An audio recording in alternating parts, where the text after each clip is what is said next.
आप देख रहे हैं न्यूज नाउ 24/7। ताज़ा खबरों के लिए हमारे साथ बने रहें। पश्चिम बंगाल में एक जनसभा को संबोधित करते हुए प्रधानमंत्री नरेंद्र मोदी ने राज्य की तृणमूल कांग्रेस सरकार पर कई मुद्दों को लेकर निशाना साधा।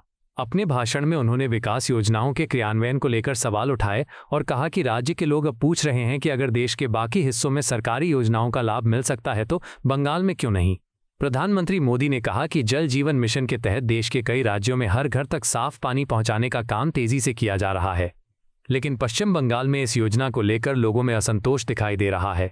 उन्होंने कहा कि राज्य के लोग सवाल कर रहे हैं कि जब देश के दूसरे हिस्सों में हर घर तक पानी पहुंच रहा है तो बंगाल में यह सुविधा क्यों नहीं मिल पा रही है। प्रधानमंत्री ने आगे कहा कि ये केवल पानी, बिजली, सड़क और घरों की बात नहीं है, बल्कि स्वास्थ्य सुविधाओं से भी जुड़ा मुद्दा है। उन्होंने आरोप लगाया कि राज्य की टीएमसी सरकार ने राजनीतिक कारणों से आयुष्मान भारत योजना को लागू नहीं किया है। उन्होंने कहा कि इस वजह से पश्चिम बंगाल के लाखों लोग इस योजना के तहत मिलने वाले 5 लाख तक के मुफ्त इलाज के लाभ से वंचित रह गए हैं।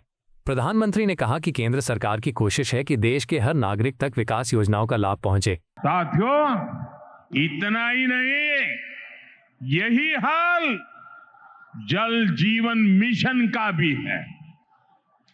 बंगाल में लोग पूछ रहे हैं, जब देश के बाकी हिस्सों में हर घर जल पहुंच सकता है तो बंगाल में क्यों नहीं।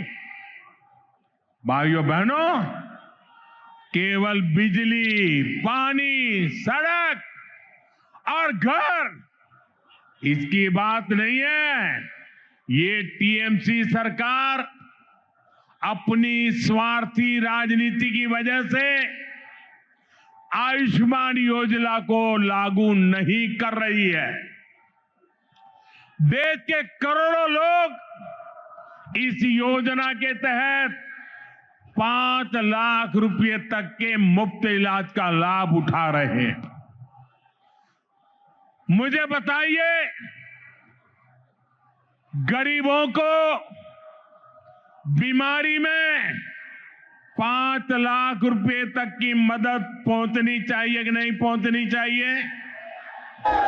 मोदी दे रहा है, मिलनी चाहिए कि नहीं मिलनी चाहिए। ये टीएमसी सरकार बीमार लोगों की भी दुश्मन है कि नहीं है, अत्याचारी है कि नहीं है। लेकिन बंगाल के गरीब परिवारों को 5 लाख रुपया वाली आयुष्मान योजना से भी, उस अधिकार से भी वंचित रखा गया है। आपको यह वीडियो पसंद आया हो तो इसे लाइक करें, हमारे चैनल को सब्सक्राइब करें।